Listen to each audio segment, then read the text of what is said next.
artificial intelligence, robotics, data analytics, and the Internet of Things have reshaped industries and transformed to workforce skill demands. This FDP presents unique platform to dwell these changes and explore how academic curricula can be reimagined to prepare students for the challenges and opportunities of the future. Over the next 5 days, we will engage with leading experts who will share their insights, strategies, and experience on curriculum innovation, skill based learning, and fostering industry academia partnership. These discussions will be invaluable in enhancing our understanding of what it takes to bridge the gap between traditional education models and dynamic requirements for the global workforce. I encourage all the participants to take full advantage of this opportunity to interact and exchange ideas and learn one another. Your active involvement make this FDP not only insightful but also impactful for everyone present.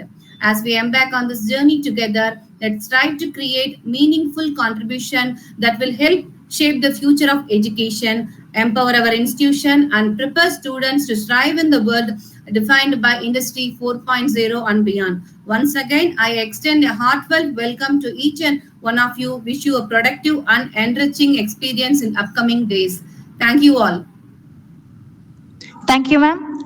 I welcome our beloved principal, Dr. M. Munafaruzena, Aiman College of Arts and Science for Women, Tiruchirappalli, Tamil Nadu, to deliver inaugural address.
Thank you, ma'am. Thank you so much.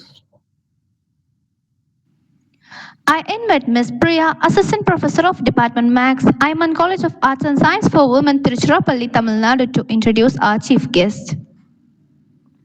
Good evening, one and all gathered here. This is Priya from Department of Mathematics, Aiman College, Trichy. It's my great pleasure to introduce our esteemed chief guest, Dr. R. Siraman Devi, an accomplished academician and a very excellence in the field of commerce and management. Dr. R. Seraman Devi currently serves as an associate professor and PhD coordinator in the Department of Professional Studies at Christ University, Bangalore, Karnataka. With an impressive career spanning over 24 and a half years, including 22 years in academia and 2.5 years in industry. She has contributed immensely to shape the future of students and academics. She holds a diverse academic background with multiple postgraduate degrees in commerce, management, and computer applications, including a PhD from Anna University, where her work received high commendation. Dr. Sirman Devi has an extensive research profile with 23 Scopus indexed publications, 77 citations on Google Scholar, and 51 international conference presentations. She has also been instrumental in supervising PhD scholars. Her contributions to research are further highlighted by her ongoing project on civics view on synergy and trade-off effect on sustainable development goals in Bangalore, sponsored by Christ University Research Council. A recipient of numerous accolades, including the NPTEL Discipline Star Award received in December 2020 and the lead outstanding faculty award received 2020 and marketing domain star December 2022 she is also received. Dr. Serman David dedication to education and research is truly inspiring. I'm extending a warm welcome to Dr. R. Serman Devi as she shares her insights and experience with us today. Again, once again, welcome, ma'am.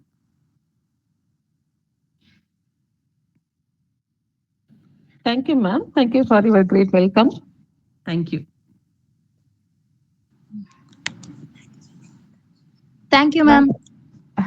May I invite our chief guest, Dr. Charanma Devi, Associate Professor and PhD Coordinator, Department of Professional Studies, Christ College, Bangalore. shall I present the content? Yes, ma'am. Thank you.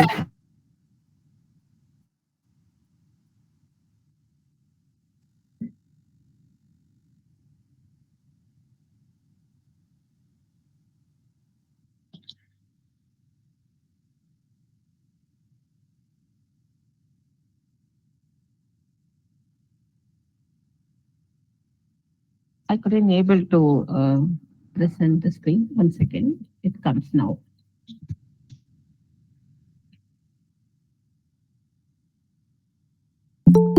I hope the screen is visible now. Yes, ma'am. I put it into a slideshow mode. A minute, please.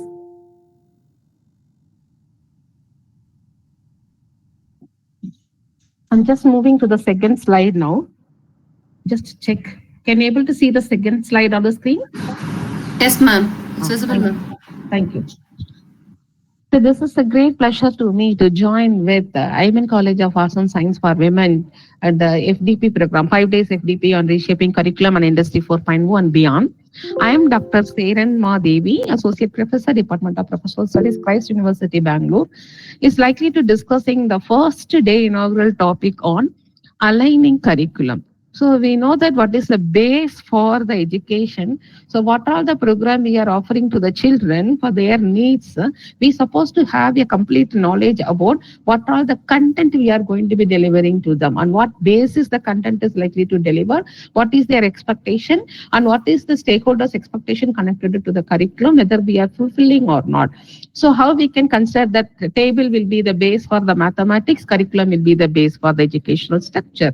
So we needed to completely get prepared before we are going to be introducing any of the program. So this is said to be the basement or the foundation for any educational platform we are offering to the children for any program, it seems. So aligning curriculum is my topic connected to the complete FDP title, Reshaping Curriculum for Industry 4.4 and beyond. So with respect to that, I am first considering the how to bridge the gap, developing the industry-aligned curriculum for the Gen Z learners, especially because we, the people, the educational community, are handling them. Students, those who are emerging from the Gen Z, right? So Gen Z is a particular age cohort. So they are born between the year 97 and 2012. So this particular generation is having completely shaped by unprecedented access to technology, social media, and the global interconnectivity. So their learning preferences and behaviors significantly differ from previous generation, like be the baby boomers or the Gen X, Gen Y, or any other categories of people. So requiring educators to rethink the traditional approaches what we used to adopt in our teaching towards the curriculum design according to the expectation of the Gen Z.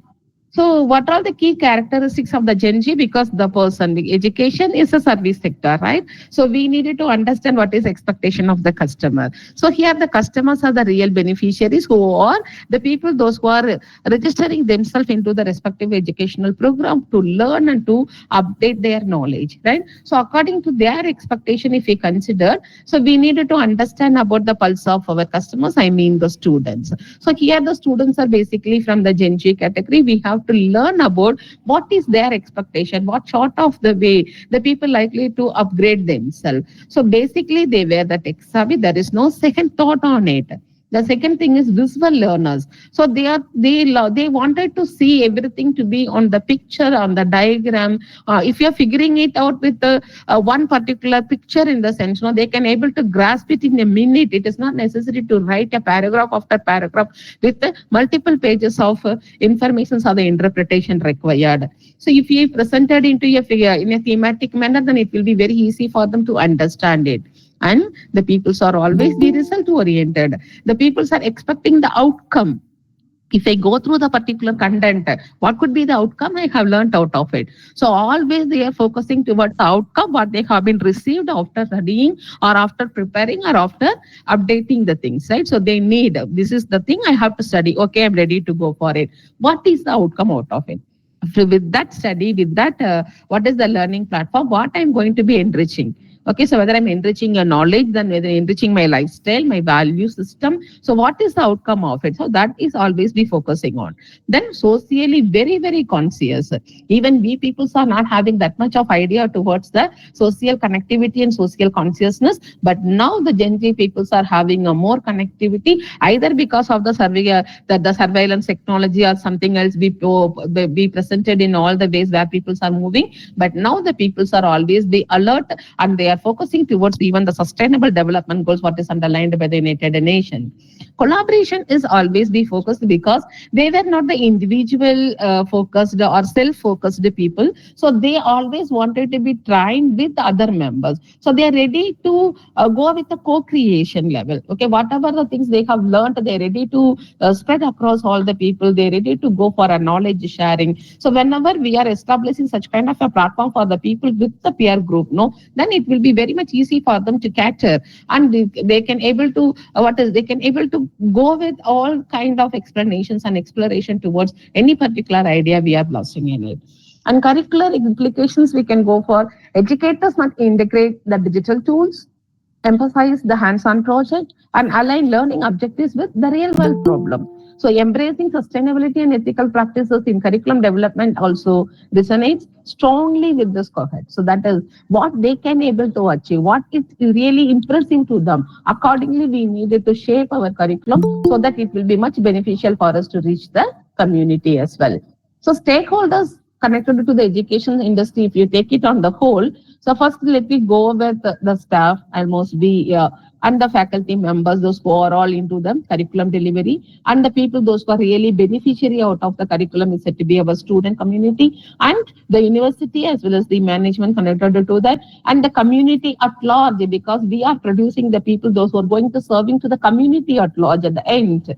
Then the alumni, those people who have passed out from our universities or from our educational institution, and the government and non-government organization, those who are all expecting the services from the future pillars of India. Right. In addition to that, we will be having a number of organizations and funding agencies, those who are spreading the idea across the nation, how to develop the future with skill-oriented way.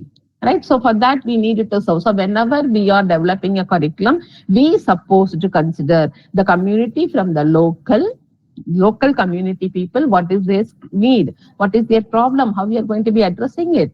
Then we have to go for regional wise, then the national wise, then to the global. So we need to cater the needs of the people belongs to all the levels of the community, be it the local or regional or region, that is national or global, all the levels we have to think it. Then how much ever it is possible for us to develop the curriculum with the fulfilling needs of all the demand, that is what we can consider as the best curriculum design. So this is a one particular stakeholder, those who are always demanding much from the educational industry from us, right? So they are moving in, they are working under the dynamic environment. They are flying in the, what is that? They are flying with multiple colors, right? How we can able to equip ourselves, how we can able to produce the people, that is the working community, to meet the needs of the industry. So if any one particular technology is getting into pitch in the sense, no, very next moment, the industry people will observe it and they will be sorted into functioning in the respective technology. So they are always be updated. But how we people are catering the needs? That is $1 million question in front of that. Are we equipping ourselves? Are we providing a right input to our children so that they can able to equipping themselves to meet to the needs of the industry? It is not, as Abdul Kalam ji said, that it is not the question of how many got employment, whether they have the skill of employability. That is the question, right? So there are plenty of job vacancies are already be open. There are many companies are ready to intake our children, but with this requirement, okay, if you are providing the children with the proper requirement, with the compatibility, with the soft skills, with the advanced learning things, with the advanced technology in motion, then we might have a chances to grab the opportunities in a multi-billion dollars. Right? So that is what, whether we fulfilling. So what are the key trends are really be happening? No, so that is no doubt, there is no second thought in it. They are technologically advanced sector. Right? Immediately, very next minute of the technological interventions be happening in the industry. Then they are always in focus towards the sustainability mode, and they are working under the hybrid working model. So they are working for offline as well as the online, sometimes both in online and offline mode. Then soft skills demand is said to be very high because we needed to have not only the technical skill, but we needed to enrich the children with respect to the leadership skill, emotional intelligence skill, creativity skills, stress handling, trust management skill. Have you heard about? I hope that so. Okay, one of the leading four, that is four big companies connected to accounting and auditing. It is very recently we heard the messages. One a lady is attempted suicide and she was no more now, right? So just because of they could not able to handle the stress be created in the learning environment. So we supposed to equip our children not only with our technical idea, but we needed to provide motivation and we needed to provide a strong consistency for them to work under a different environment. For that, the soft skill development is needed. Then it is again, we needed to focus towards the LRNG needs. As I told that we needed to cater the needs of the community belongs to the local, regional, national and global needs. Okay, so that we are producing the students not to serve only to the people those who are locating at the local needs, but they are okay, might have a chances to serve for the companies which are catering the needs for the global requirement. So we needed to equip our children to go and face the things. Accordingly, we needed to develop them. So for that, we needed to consider curricula should integrate interdisciplinary subject. Suppose the student those who are studying completely science stream, for example, I hope that, right?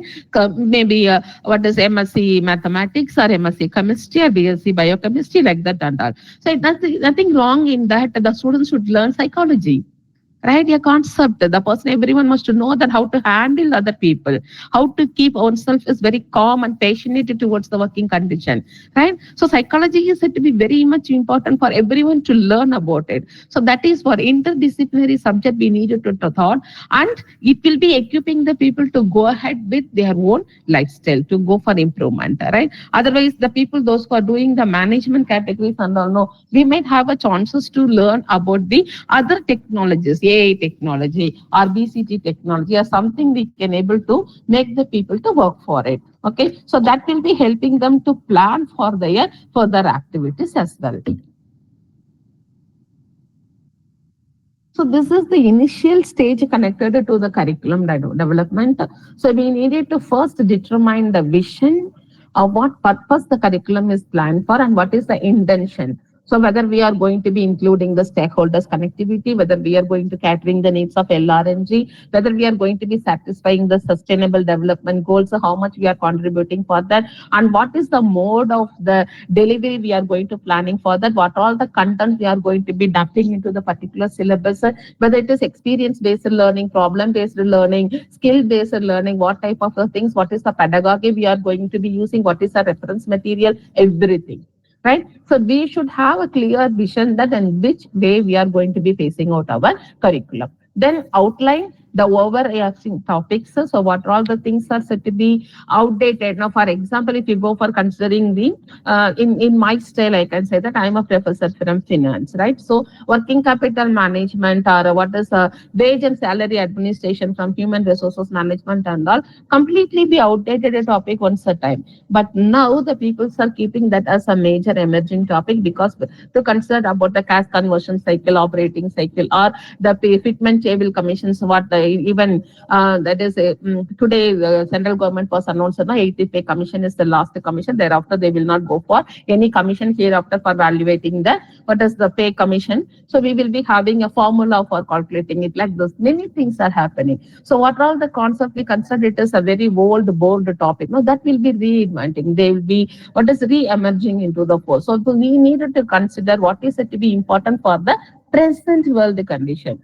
Okay, so accordingly, we have to review the current curriculum and organize the standards. What is the standard? We have it in our curriculum. Then write the lessons. What are the lessons we have to be calculated for the particular curriculum? Then create and attach a variety of assessments. So what are the way we are going to be assessing our children knowledge after we taught the particular content to the students in class? Determine what type of the material or resources we have used, because as I told that Gen Z students are very vibrant. So it is not enough to go only with the textbook material. So we have to provide some other substance material for understanding the concept as well and put it all together, and we have to collect the feedback. So whenever we are completing a one particular topic or one particular unit in the respective curriculum, we supposed to have certain ways to get the feedback either directly or indirectly. So that all we have to consider.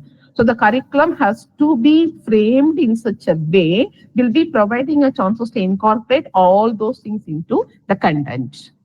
So these are all the curriculum design strategies we have. So first we have to consider that whether the curriculum will be providing a way for understanding the experiential learning. The experiential learning is bridging the gap between the theory and the practice, right? It could include the internship opportunities, live project opportunities, simulation model opportunities, or the field work, laboratory work opportunities. That so which are all the subject is requiring, or even if it is possible, we can able to include the assignment metrics or assessment metrics can be into the experiential learning platform. So it should provide a way for the people to apply the thoughts what they have been learned from the theory.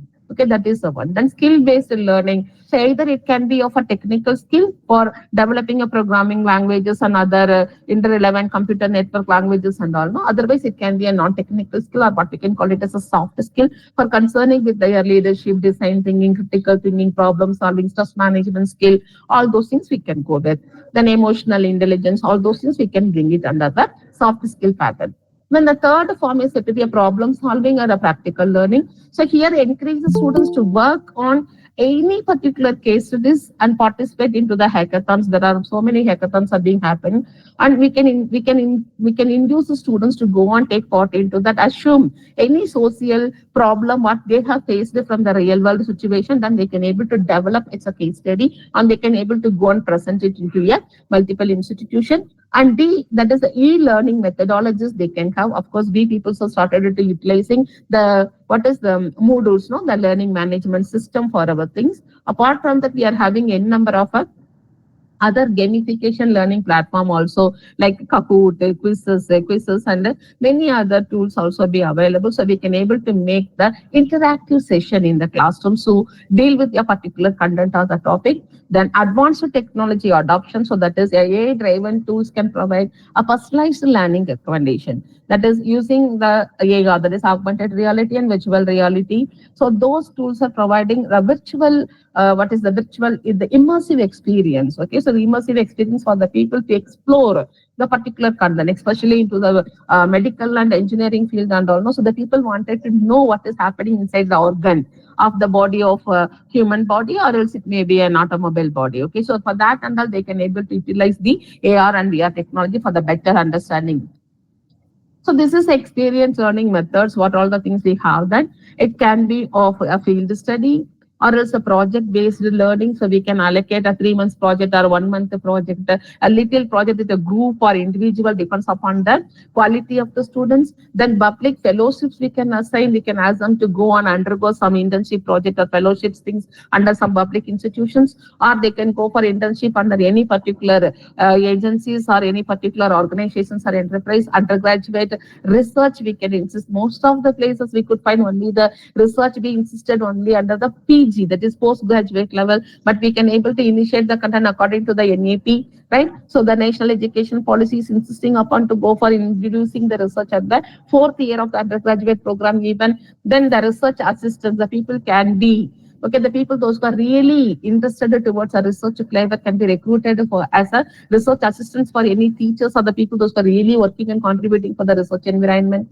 And they can be into a service learning that is really be needed. We can connect our children directly with the society, okay, who are all really requesting the services. Now we can able to offer the original services. Very simple.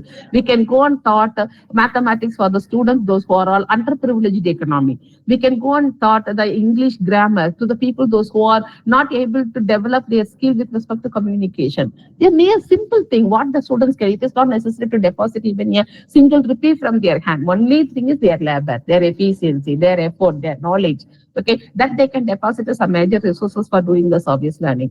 Then the immersion travel, okay, so they can be providing some, in case if it is a visual, that is in case of any students, those who are studying about the visual tendencies and all the media graphics, visual media and other things and all the visual technology. So those people can be providing the immersion travel experience to different places of the world. They can capture the things the moment they can be understanding the concept as well, right? So these are all the other platform where we can able to provide the students to have literally the experiential learning module. It may be an outbound training, not within the classroom. We can take the children to the outside of the classroom and we can provide them, and we can conduct some management games to think and react upon the situations and responding towards the conditions. Team building activities, adventure based learning, outdoor learning activities, drama, art, theater, and the simulation based learning, filmmaking, storytelling, creativity games, mastery games, services learning, like this n number of plans. These are all the things, whatever they have learned it from the classroom, that we are going to be applying into the ground reality. The next concept is said to be a problem solving learning method. It includes broad problem posing, solving problems through inquiry, divergent thinking, product development, real life problem solving, role playing, all those things we can able to developing an app for solving it. See, simply with the Google form, the students are developing a fantastic application, right? So we can able to utilize it for our purposes. Like some studies are understanding about what is our requirement. Accordingly, they will be providing the need for us. So the PBL benefit, I mean the problem-based learning benefits or the development of critical thinking skill, problem solving ability, communicate. Once they can understand the problem, no, they can able to come out. This is the problem. These are all the alternative solutions I have. So that is the communication skill can be evaluated. Researching and information literacy. How much of the information we need to solve out the problem, we can able to trace out it. And self awareness. How much of my level, okay, whether I'm capable enough to solve the problem. So my self-awareness, I can able to create it. Understanding of group dynamics when I'm aligning the contact with the other members in the group. Then leadership and teamwork is quite good. and self-directed learning. So we don't want to ask them to always go prefer the first topic, second topic, do the test, then go for the third topic. No need to give any such kind of a regular input on that. They themselves will be understanding what is the importance of a learning and they can update themselves. So this is the next thing is skill-based learning. The skills can be of a soft skills, that is, we can go with the lecture model, tutorial, student-centered learning, case studies, project, laboratory models, many things we can able to offer them. So in order to increase the content of knowledge connected to it, we can equip, shape the knowledge. Not only the syllabus, it is beyond the syllabus, beyond the curriculum. We need it. This is our responsibility to produce a valuable content to the society so that we can able to do with the help of our soft skills. There are n number of platforms where we can able to get it a digital toolkit to give the soft skill based training to the children. So this is a blended learning. Now it is we people also started to go for it, right?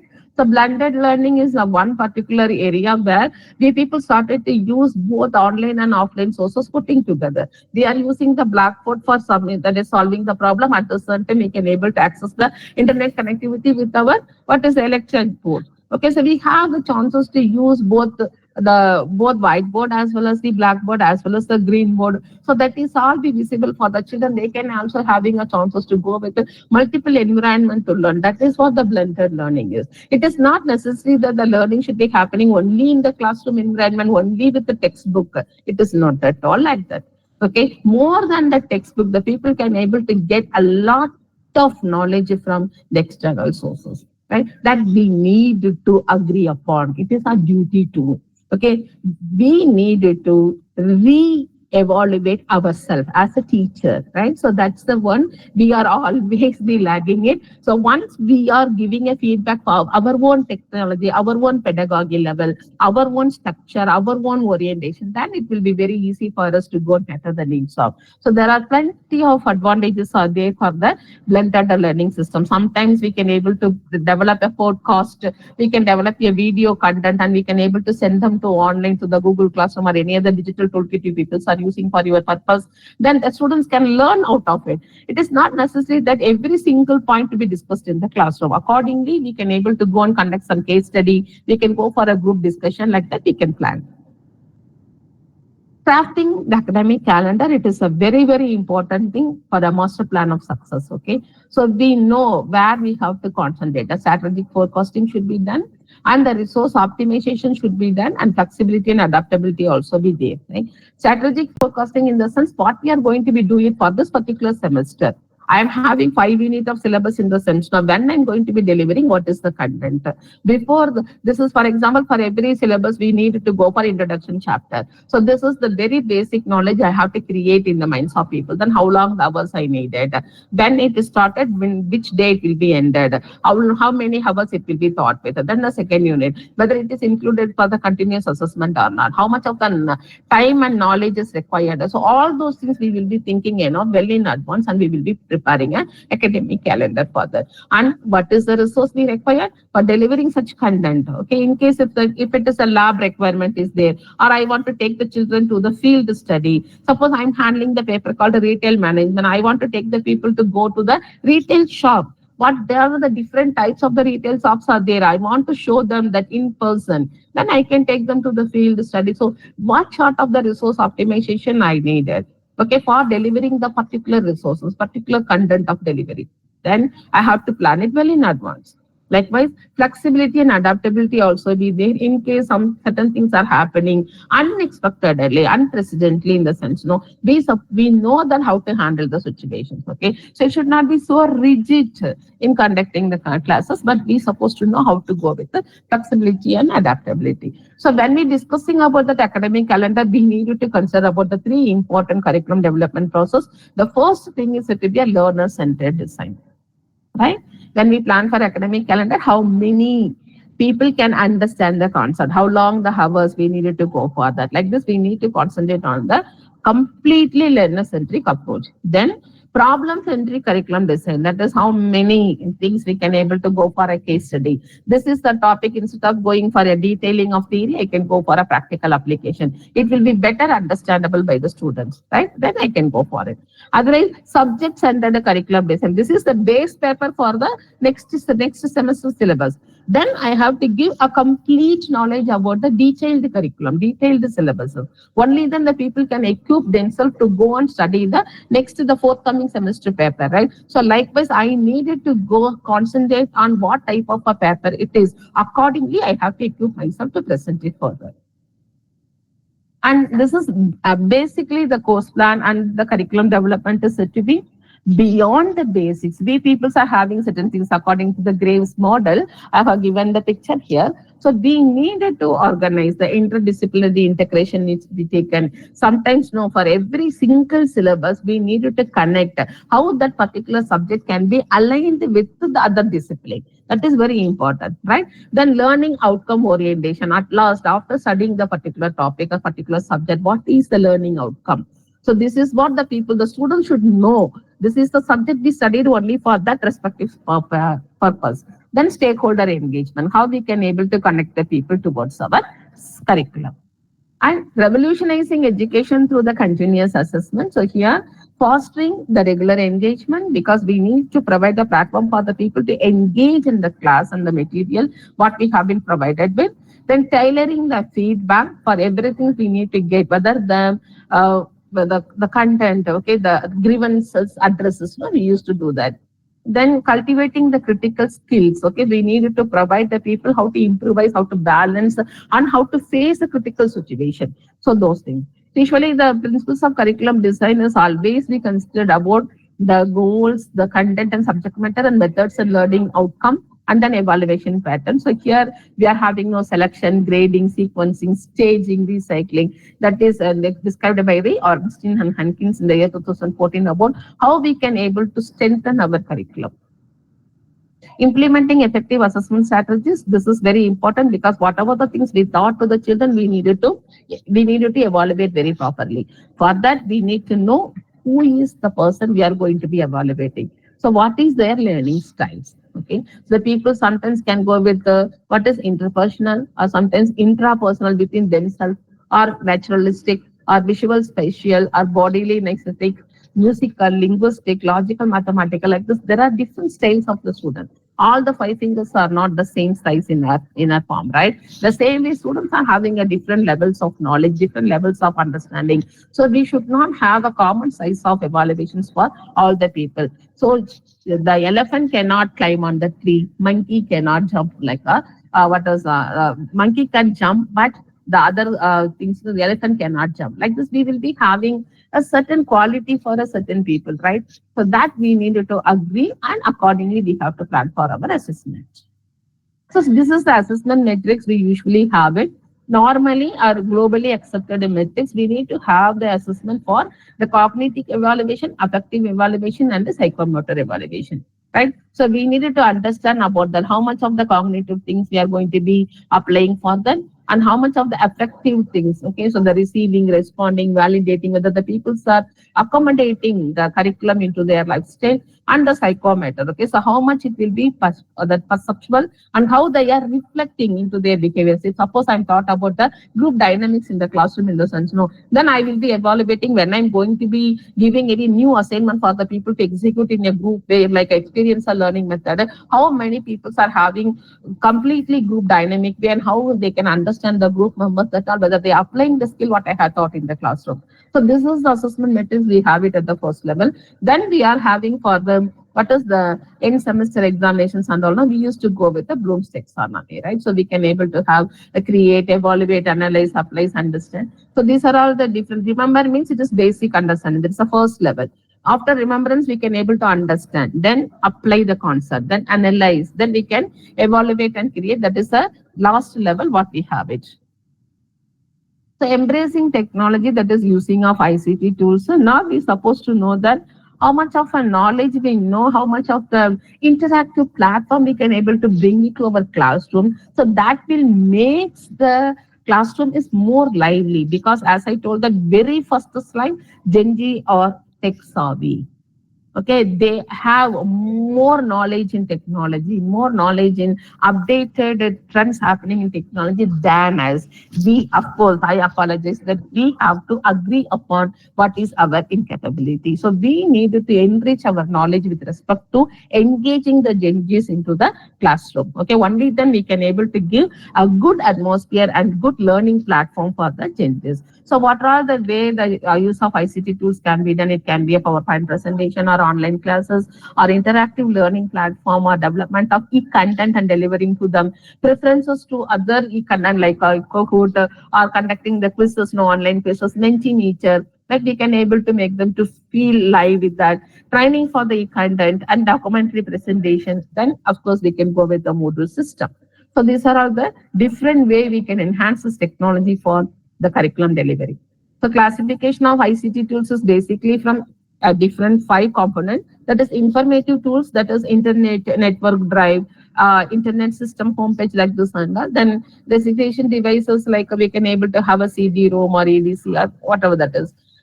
Then constructive tools like MS Word, PowerPoint, front page, Adobe Photoshop, Canva. Now many people are using that. Okay, have you asked the students to go for the presentation? Now the people are using the presentation through Canvas. Okay, it is a lively platform where the students can able to build their own content into their own way. Right.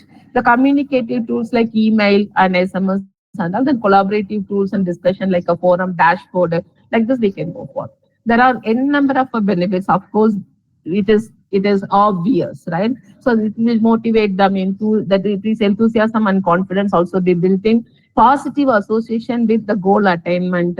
Learning possibilities get expanded. It is not with their own single idea to be written on a paper. It is communicated to many people. Collaborative way we can able to work.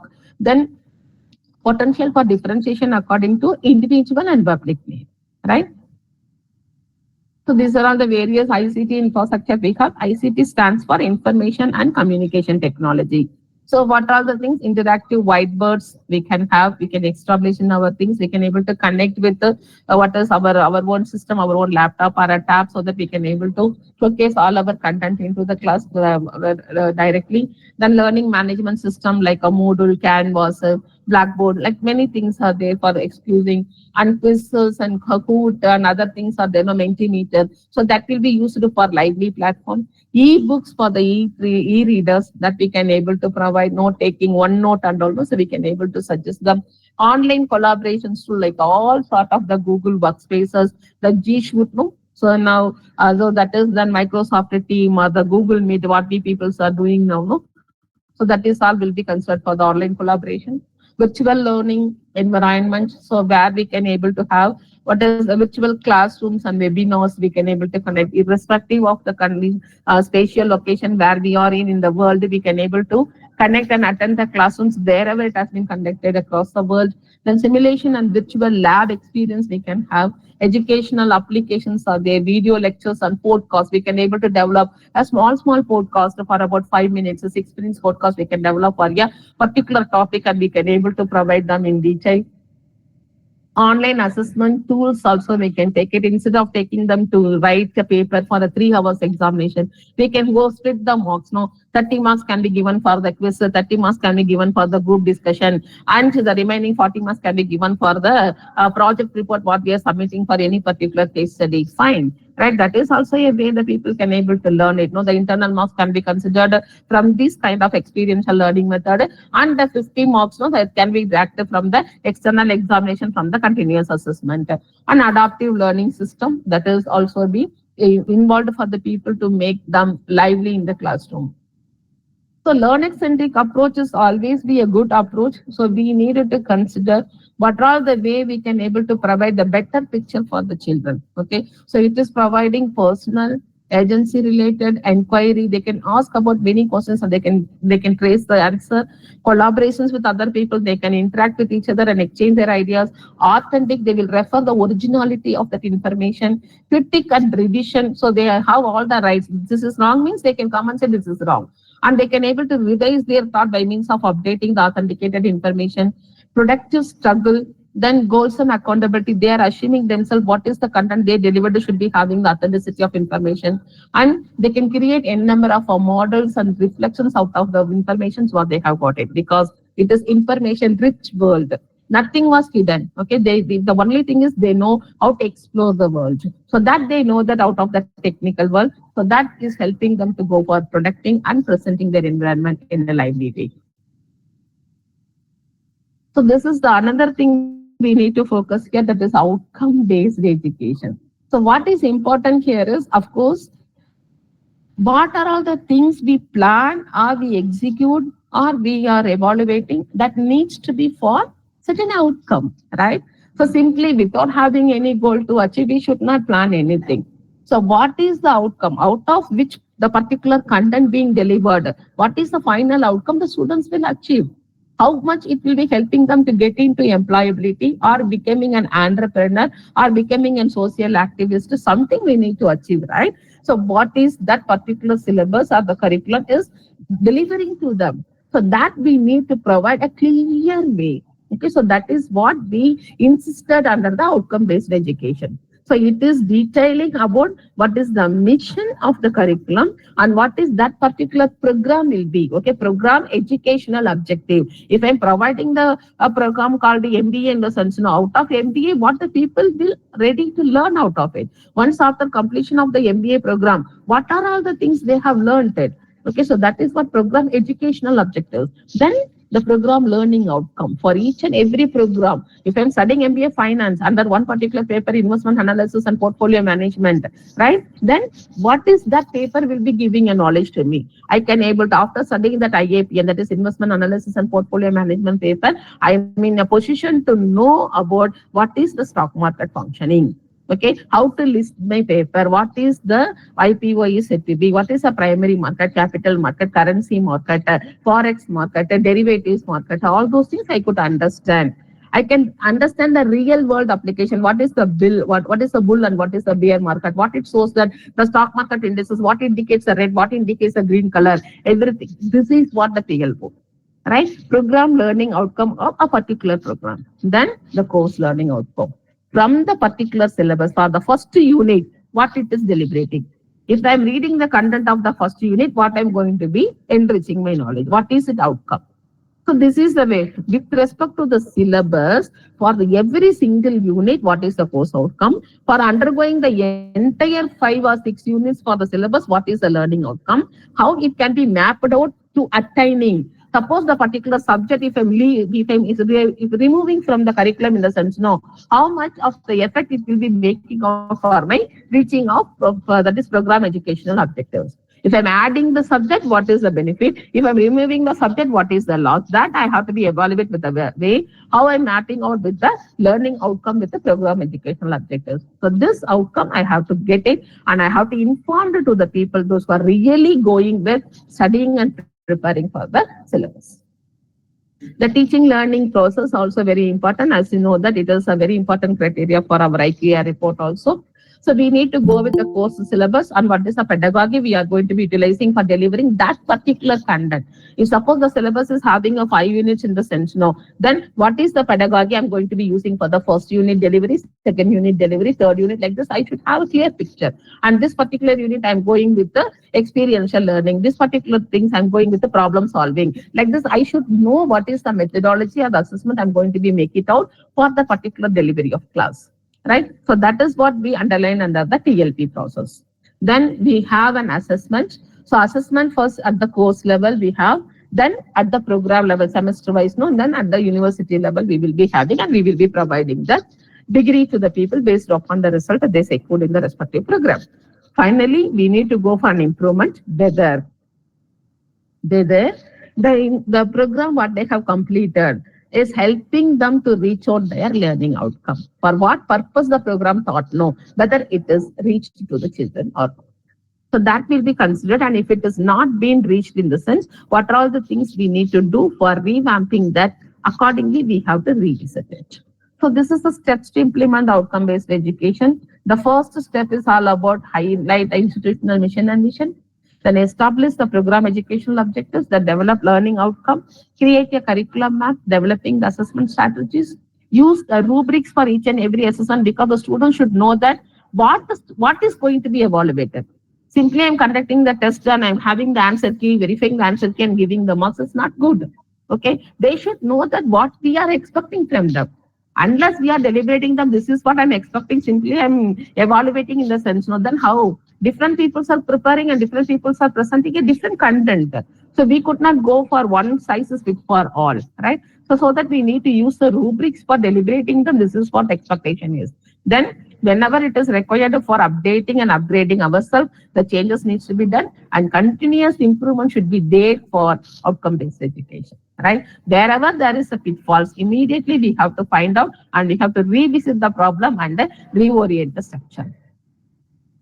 So this is a collaborative model I'm suggesting to meet out the industry 4.4 needs. I'm back to the pavilion again.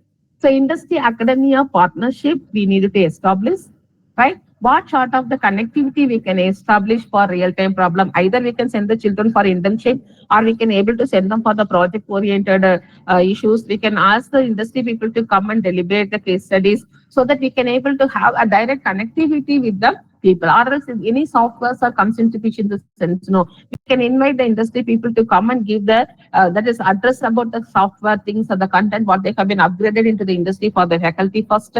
Then we can establish jointly. We can establish the lab, right? The lab facility. So that if it is ERP lab is required in the sense, no, it is not possible for a small colleges and all to bear the cost. So we can get the industry partners to go for it. Then engaging with the professional bodies like IEEE, NOSCOM or something, or community and global collaboration. Somebody is talking. Madam, please mute it. Your baby is talking very sweetly. Community and global collaborations also be there. So we needed to conduct it a global way, right? In case if suppose certain programs we need to have a global recognition in the sense, no, we can go for it. Like a commerce program and all, no, say instead of going with the mere commerce, we can able to provide them the certificate program also in along with the global partnerships can be enabling them to go with the certificate program. In addition to the BCom, they can be getting into the CPA, CFA, CAMA, like this, they can get into that, right? So like a management program, we can be providing a digital marketing certificate from the Digital Marketing Forum, retail management, Retail Association of India is providing a retail certificate. Like this, we can ask them to go and equip themselves into the respective collaborations, right? So they can have a chances to enrich their idea connected to the industry directly. So these are all the different curriculum design model we have. Out of a time, then I can test the things. Ralph Taylor's is giving this kind of a model. So everyone is thinking about that. Now, first we have to study about the contemporary lives of the society. Then learners need, the stakeholders needs and interest. Then what is the subject matter that we likely to deliver for the respective curriculum. Then what is our purpose that can be related with respect to philosophy of education and learning. Then we have to bring them to the specific objectives, develop the learning experience out of it, practical and the scope. Finally, we need to come up with the evaluation. This is the model, a very basic adaptive model of every single curriculum design, right? That is a Ralph Taylor's model.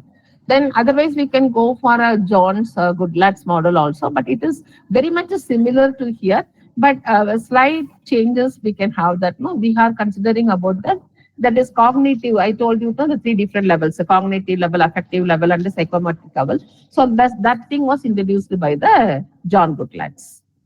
Then here we are having the Wheeler model and the Hidla model. This is also different models we can have for developing the curriculum. So what is the curriculum design? What all the factors will be influencing that? There are several factors. We needed to understand the teacher's individual characteristics. If they are not ready to move ahead, if they are not ready to learn the new content, what is being posted, then it is utter flop for them to go with the new base of curriculum. So the teachers should come forward to update themselves. Only then we can able to go for updated curriculum to the children. Application of technology is very, very mandatory. Without that, we could not survive in the world, because for everything, nobody is going to stand in the cinema theater for getting the ticket. Everyone is shooting the ticket through online. If we are moving just for a cinema theater, we are going for this way in the sense, then think about that. Real world is equipped with the technology. We started to living. We practice to living in the digital platform. So we have no choice. We have to move on. Students' cultural background and socio-economic status is also important, because if they are coming directly from the very, very basic level of education, in the sense we could not able to just transform them towards the high end level of technology. It is quite, what is that? Then we will be dumping the children only. So we should not do that, right? So we needed to understand what is the level, what is the cultural background of the people, how much they were equipped enough, and what are the way the transformation. If it is needed to transform it in a phase by phase, in the sense, no, please adopt it. Go for a pace by pace development. Don't urge yourself to put everything into the first level itself. Okay, then the people will care about that thing. They will not. They are not, instead of grooming them to go and transforming them towards that, we are dumping them. Okay, don't do that mistake. Interaction between the teachers and students should be very lively, sociably. It should be done. Okay, it should be an organic relationship.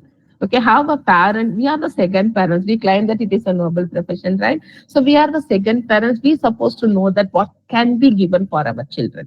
So we are going to producing the children to the nation, in the sense to what extent we have to equip them for that that interaction. We have to ask them what is the difficulty, what is the goodness, what is the easiness. Everything we have to discuss with them. Accordingly, we have to reorient the syllabus content. Classroom management is it is the art, right? Classroom management is an art. How we can able to provide a space where we have to provide, where we have to stringent, that we supposed to know, right? Aman, many other factors are there. In addition to this, there are n number of other factors are there that we have to consider. See that you are not having a grip in your classroom, in the sense, no, you could not conduct any activity classes, any activity session in the classroom. No interactive sessions can be permitted. Some teachers are there coming, no, with the textbook they are coming. They read out the points and they explain it and they go. And some teachers are coming with the PowerPoint presentation. They claim that they were the ICT tool presenter. They have all the ways to say, but only they are dictating whatever the PowerPoint is reflecting. What is the need to read out the content from the PowerPoint? It is already there. The students can able to read it out. They are new. They even know that how to go with the content, right? So that and all not necessary here. We needed to provide the platform. We needed to give explanations. Okay, we needed to that is give input to the idea. So that is what is important here. So that and all quite be possible only when we are enriching ourselves. So how to keep Gen Z alive in the classroom? The first thing is interactive teaching methods we have, like a flipped classrooms. Students review content at home, and as I told that, we can send some podcast or some videos or some structure, something we can send it to them to online mode, and we can ask them to come prepare, and we can come and deliver the classes in the classroom. Like a case study discussion is likely to be happening in one particular quality of work life. I'm going to be discussing our employee engagement. I'm going to be discussing, no. Then I needed to portray what is employee engagement and all. No, that is a very lengthy things. Right? I can develop a podcast for about a 6 to 7 minutes. I can send them to in my Google Classroom, so the students can view and read whatever the things now. By listening to the video, they can able to understand. Then they can come with the preparation. I can ask them directly what is your employee engagement level connected to your organization if you get employed somewhere. Right? So that is the way. That is a flipped classroom. Then gamification and storytelling is another method how we can able to make the people to feel lively in the classroom. Okay, so we can conduct some games. We can go for a storytelling or something. Our community projects, that is another way, right? So we can make them to understand the ground reality, what is happening in the society. Okay, how we can able to address it? Simply, if you are saying that what is a blue, what is a red, they could not understand. We have to put them into water. This is what blue, this is what red. Then they can able to understand. So how we can able to make the people to be live? Then they are undergoing a project directly into the community engagement. Only then it can be possible. So there are n number of advanced pedagogy and technologies are into picture. The Gen Z generations are really loves to get into that way. The blended learning is the one that we have already discussed. The face-to-face teaching ensures the flexibility along with the online tools. Hybrid model, right, as I have underlined. Then adoption of AI in education, that is how much of the AI power can be provided for getting a personalized feedback and adopt the content-based student performance. like a Grammarly, Turnitin assistance, and all now we can able to provide them earlier. And all now Grammarly, the students are feel fear, no, they fear about if I'm writing one paragraph, especially the people from the rural background, they may not have a proper facility to learn the grammars in English. Of course, English is a language, right? We ourselves is not having a good idea about how to write and without having any mistakes, how we can able to. We don't want to. What is having a fear in our mind and all? Okay, it's all right. English is not our mother tongue. First of all, it is a communication language, right? So how we can able to equip ourselves? This kind of the what is the advanced tools are there for equipping ourselves to learn. Okay, this is a language we can learn at any moment. Then immersive technologies like providing. I have never get into Taj Mahal, but I have a chances to see the internal ability, internal construction and internal presentations of the Taj Mahal, no, with the AR and VR technology. So it is quite giving an immersive experience, right? So such kind of the feelings and all now we can able to develop. Okay, in addition to that, we can make them towards the field trip. If I'm saying that the production process of cookie, biscuit, no, that is a cookie is happening. First, they will be taking a raw wheat, then they will be pushing so on, so on. So it is happening in the container, coder, reader. They could not understand. Instead, if I'm having a chance to put the video connected to how the processing of cookie is happening. If I go for a factory outlet, then I can able to collect the videos, I can able to present it to them. So if I seeing the video content on the screen, they can understand the better picture. Or if I have a chances to take the children to the field actually into the industry, I can narrate that this is what happening on the function by function. How does the production is happening? What is the role of the HR and what is the research department is doing? So that and all we have a chances to go for deliberating by means of providing the field trip. The fulfilling SDG goals and addressing LR&D needs is to be very important. Now it is, we know that we are living under the global warming. The curriculum should align with the SDG objectives. So whenever it is possible, what is the content? There are 17 different goals was underlined by United Nations, and everyone in every single country is agreed upon to reach out those 17 goals by 2030, right? So we need it to we are the base how we are building the disciplines of the nation, right? So we needed to provide how we can able to connect the content we delivered in the syllabus towards the SDG goals, which goal it is. Okay. So suppose if I'm going to be discussing about that now empowerment, employee empowerment, then I can bring that. What is that? A kind of a quality leadership I can bring it into, or I can go for gender equality, I can bring it into like this. I understand what is the SDG goals, it is how it can able to achieve it. So then how I can able to bring that connectivity between the curriculum and the SDG goals. So that is the way we have to develop it. And as I told that it should be, okay, so we needed to cater the needs of the people, those who are belonging to the community, because we at last belonging to a particular community. So we should address about the problem connected to the local, regional, national, and global community. Okay, so what are the way?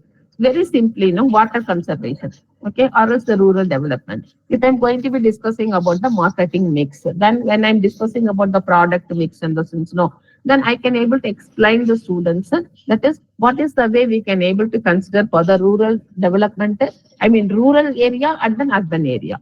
So that is the way I can able to differentiate the marketing mix being developed for a particular product. That is also be providing a insightful information for the children to understand about the differentiation be happening with respect to the rural and the urban segment, right? So this is what we needed. How we can able to provide the great intense information towards the local, regional, national, and the global impact. And the very important content is to be an assessment method. So we have a traditional as well as the modern approaches to go for. Traditional approaches, as usual, we have the short answer, long answer, mid answer, descriptive essays, explanation in sequence that are done. But modern assessments, we can go for problem-based learning, collaborative project we can assign. And then technology-driven simulation, like a quiz can be conducted in online. Once after the delivery of the class, immediately I can take a quiz for 5 marks. That I can keep it for the assignment instead of asking them to write page after the page. What is the use of taking a paper and pen to write all the assignment? What is the use of the writing assignment? We are also not having enough time to sit and read out the assignment what is given by the children, and children also not having enough importance towards it, right? Instead, we can able to get the grasping of information, what is their observation skill on spot, after closing of the class. So that is what the modern assessment will be helping us to know. Then competency based assessments, some kind of a coding challenges or some problem solving challenges. If they have deliberated one particular problem, then I can ask them, you please develop such kind of a problem from your area. That is also the there. And later I can ask them to find the solution, alternative solution for it, like this. Then rubric based grading. That is, as I told, it is very important that what is the expected from the children. That we have to underline very clearly. I am expecting problem, the definition of the problem, the concrete problem. Then I'm expecting alternative solution. Then I'm expecting the defined solution. Then I'm expecting justification. So definition of the concrete problem, 5 marks. Then rest of the things are 5 marks. So totally this is expected at 20 marks. This is the thing. The rubrics will provide the knowledge for the children to understand what exactly they need to present it as an answer to your question. Right? Then the real-time feedback, that is before for every submission, we can able to call the people and get the refined feedback from them. Then the assignment pattern, it can be a real world problem solving assignment instead of take one particular topic. Then I can go for 10 times working capital management. You have to submit an assignment. What is the use of 10 times? One time itself is not a use, right? So we needed to ask them, how does that working capital management get assigned into one particular company? That can be quite good. They are studying something in the theory, something in the paper. What actually be aligned in the industry, they can go and take one company balance sheet, download it from many, that is economic reports, we can able to get CAMA reports, we can able to get it, download it, and then go for the balance sheet, take the working capital figure, what is current asset, what is current liability, ask them to evaluate and then submit for the 5 years. That is manageable.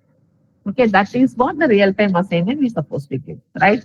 Then the group-based assignment, reflective assignment.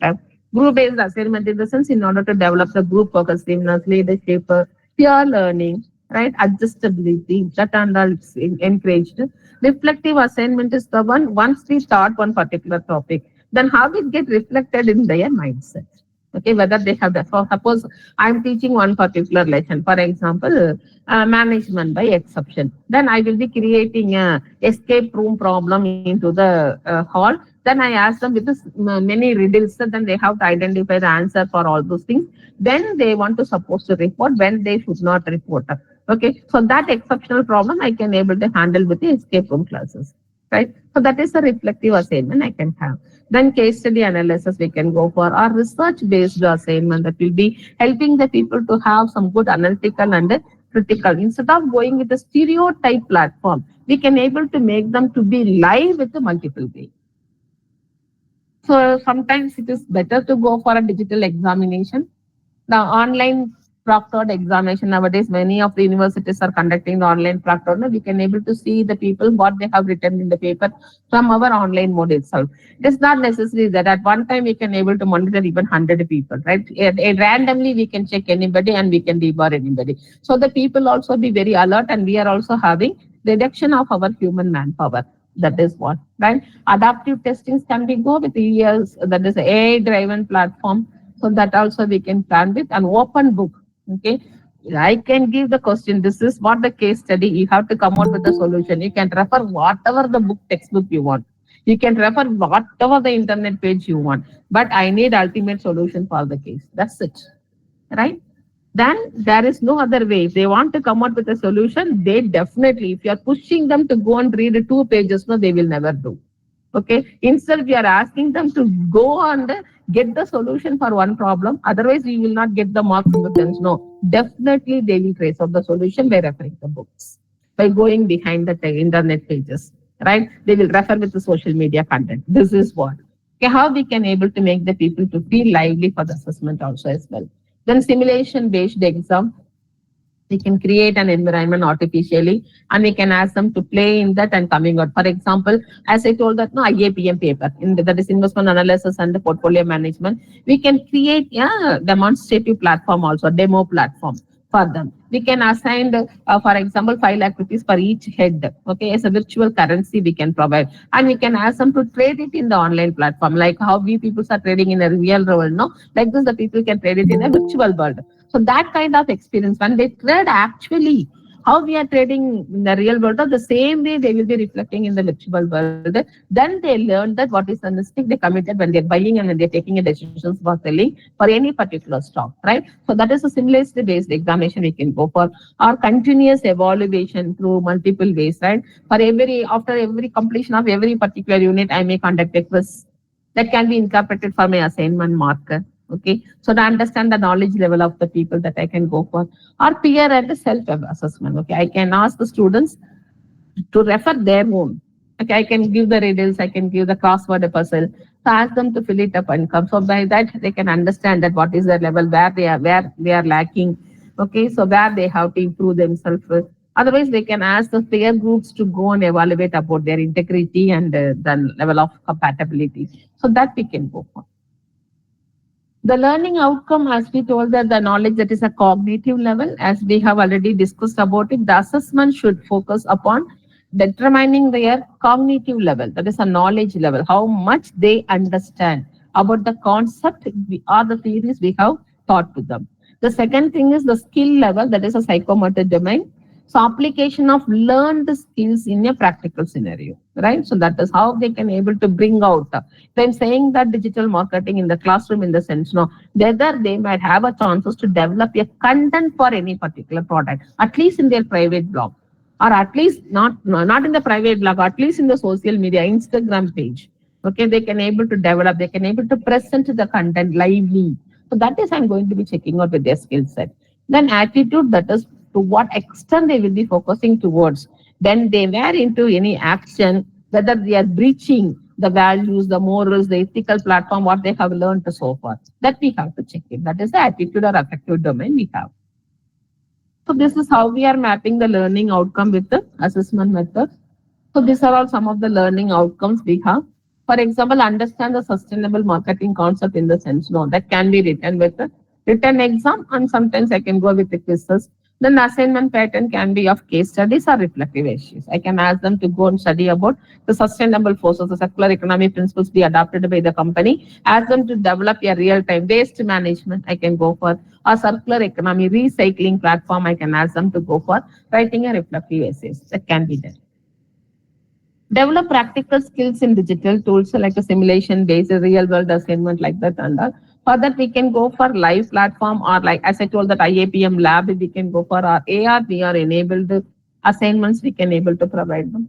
Analyze industry trends and data, that is it can be mapped out with the assessment method of research based assessment, and either one or collaborative market analysis report can be planned for. Work effectively in teams, no? So peer and self-assessment. One, I myself will be assessing my caliber. Then I can ask my peer group, those who are working with me as a team member for constructing the particular group, they were also. So it will be providing a knowledge about group-based problem-solving assignment. Then demonstrate creativity and innovation. It is rubric-based assessment. So what way I can able to create my content, right? The next content is advanced technology adoption in assessment.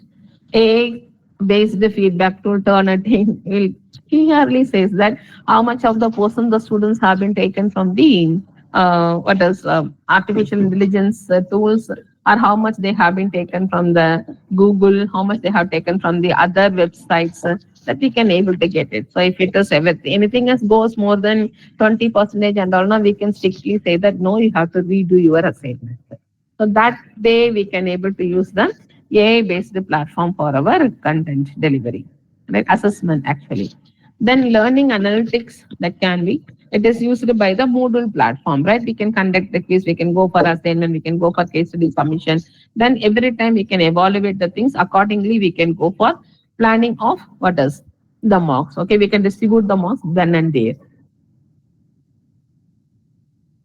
Then the next content is a gamified assessment. Sometimes we can go for a gamification, conducting the quiz or some Mentimeter, then we can go for it. The e-portfolio assessment, that we can able to providing their work skills and accomplishments throughout the course, how much they can complete it. So all those things we can develop, where in which they are very good enough, where they need a assessment, where they need a, some assistance, all those things we can able to underline for their improvement. Please have a look on this slide.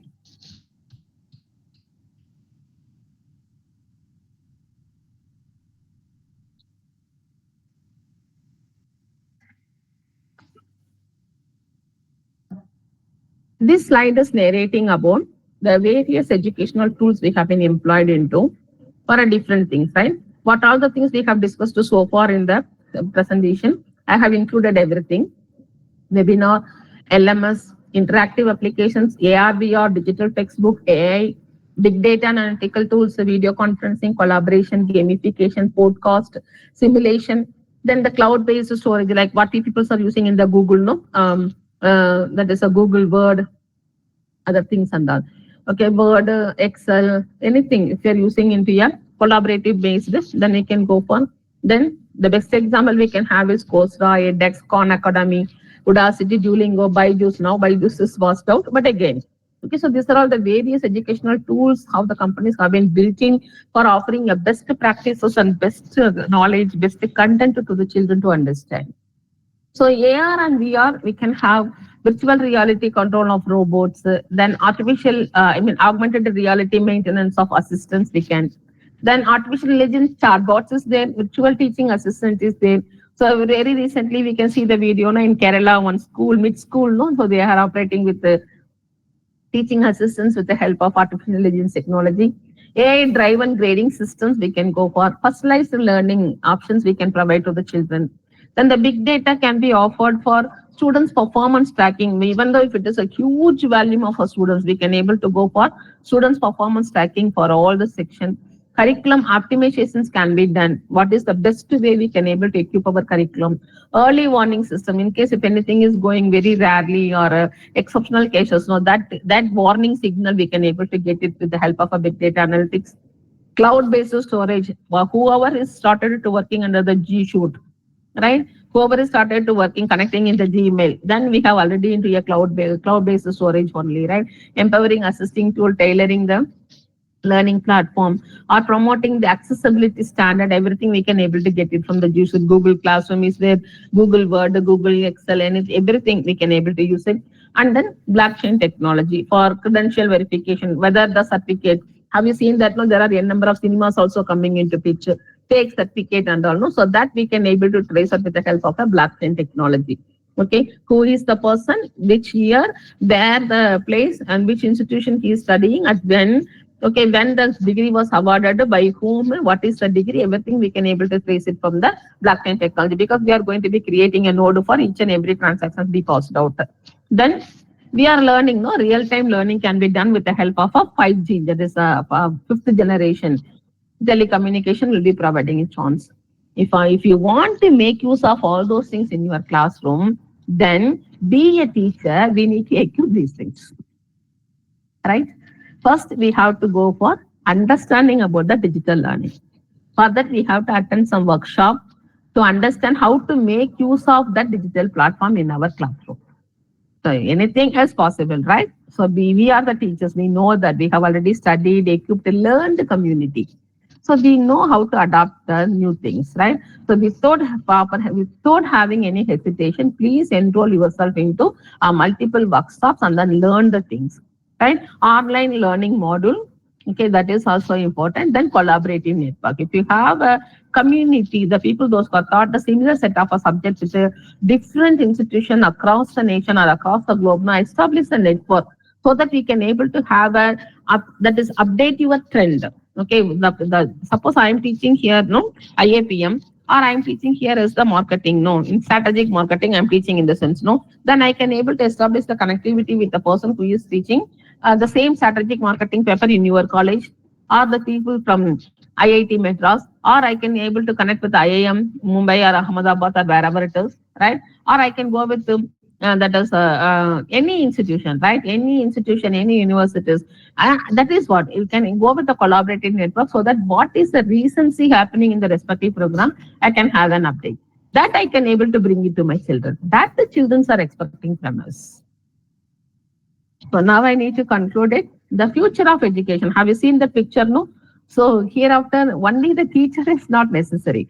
So we needed to bring that AR, VR technology, artificial intelligence, right? So the small kids, I won't believe that my grandchild, just a 2-year-old, know that how to navigate into the mobile phone, right? Unlocking the pattern and getting into mobile phone, taking the YouTube video, and then playing for her own. And this is the order of the day. We needed to accept this order. So that's accordingly we needed to consider the curriculum development also. The future of education is intricately intertwined with technology, offering unprecedented possibilities for engaging and inclusive learning experiences is mandatory for them. Embracing these innovations ensures a brighter educational landscape. Let's shape the future of education together. Right? Thank you all. I stop sharing the screen now. Thank you so much, ma'am. As you said that classroom management is truly an art. So I would like to express my gratitude. As we conclude this session, I request if any participants have questions or need clarification, please feel free to ask or post in the message box. Any questions from audience?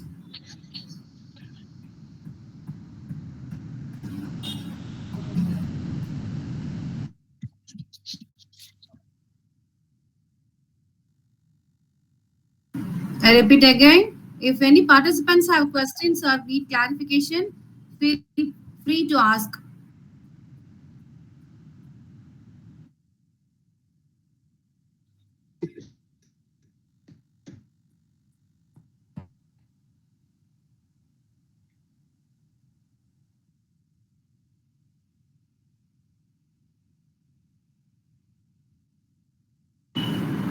Okay, thank you all.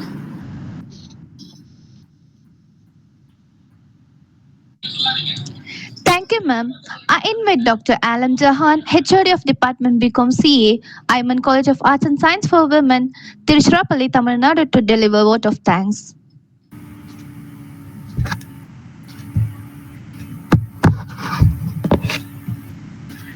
I begin in the name of my Lord, supremely merciful, most kind.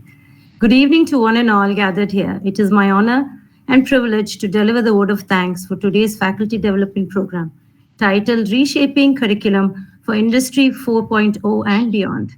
On behalf of Aiman College of Arts and Science for Women, Trichy, and the ARDC cell with the IQAC cell, I take this opportunity to thank the management of Aiman College for their visionary support. A special thanks to our principal for her guidance and leadership in organizing this FDP. I thank the directress and vice principals for their encouragement in making this program a success. I extend my gratitude to the organizing committee for their contributions to ensuring the quality and relevance of the program. I also acknowledge the efforts of the Department of BBA for their role in organizing this event, along with the convener and coordinators for their meticulous planning and seamless execution. I extend my heartfelt gratitude to Dr. Seram Devi, Associate Professor and PhD Coordinator, Department of Professional Studies, Central Campus, Christ University, Bangalore, for her insightful session on curriculum alignment. Madam's expertise and thoughtful perceptives have provided us with invaluable insights into how we can effectively align our curriculum with the demands of Industry 4.0 and beyond. Her emphasis on integrating technology advancements, fostering interdisciplinary learning, and preparing students for a competitive globalized future was truly inspiring and thought-provoking. Madam also shed light on Gen Z learners and how we can and this was included with she gave us a master plan of success which included curriculum writing, design strategies, learning methodologies, so on and so forth. I thank you, ma'am, and we are honored to have you with us today. Thank you, ma'am. Thank you so much. This is my pleasure to address this learned community. Thank you very much for the granted opportunity to Aiman Arts and Science College for Women. Okay. Thank you. Thank you, Vidya, ma'am. Okay. Thank you, ma'am. Thank you all. Thank you all the participants. Okay. Let me continue, Vidya. Yes, ma'am. Yeah, to the faculty, staff, and that is technical and non-technical staff and the participants, your enthusiasm and engagement have added immense value to today's session. Your active participation reflects our collective commitment to staying ahead of the curve and equipping ourselves with the tools to shape the future of education. Once again, a big thank you, ma'am, our chief guest, for an invaluable contribution, and to everyone present here for making this program a grand success. Thank you once again. Thank you. I hope that you people will consider the point what I have been given in this address. No, so please use it for the betterment of designing the curriculum and do justice for our work. Thank you all. Thank you, ma'am. Definitely, ma'am. Thank you so much. Thank you all. Looking forward to connecting with you again in tomorrow's session. Thank you once again. Have a great day. Thank you, ma'am.